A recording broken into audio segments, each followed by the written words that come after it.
Hello and welcome to Change is Good. My name is Brian, and if you see what I see, that's a lot of quarters to deal with. Let's cut it open. All right, the pile has been created. We're going to be looking for West Point, silver, proofs, foreign coins, die cracks, die chips, die classes, double dies. I'm out of breath. I'll be back at the end with a recap of what we found.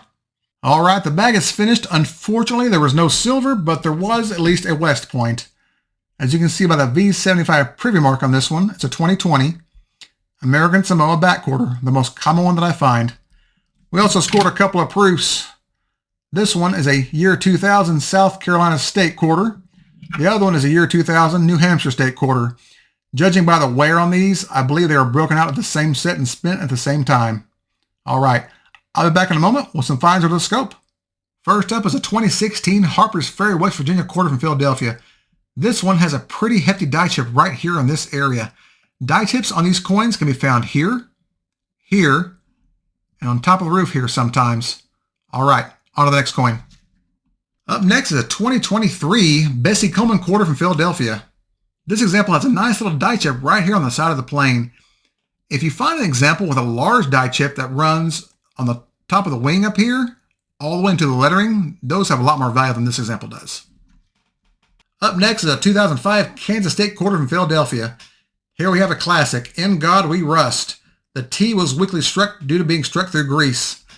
This example also has a small die chip right here in the N, which is also common on these coins.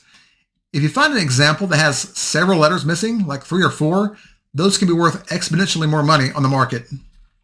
Now we'll cover some minor varieties. Here's a 2013 Mount Rushmore, South Dakota quarter from Philadelphia. If you look at the nose right there, you'll see some doubling. This is one of many different double dies you can find on Variety Vista or WexlersDoubleDie.com. Up next is a very common date known for variety, the 2007 Wyoming State quarter from Philadelphia. If you look right here below the saddle horn, you'll see some doubling right here. This is one of about 57 different double dies you can find on Variety Vista. And lastly, we have a 2013 Great Basin, Nevada quarter from Philadelphia. If you look along the leaves right here, you'll see some doubling. This is DDR number 2 on Variety Vista. All right, I'll be back in a moment with a recap of the hunt.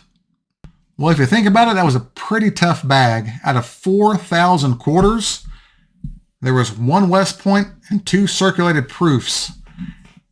So without a scope, we would have kept 3 coins out of 4,000 hunted. That's rough. That's the benefit of having a scope. Thank you all so much for watching. If you enjoyed this content, please like, share, and subscribe. It costs you nothing and helps out a lot in the algorithm. I appreciate everyone's support, and I will see you all again on the next hunt.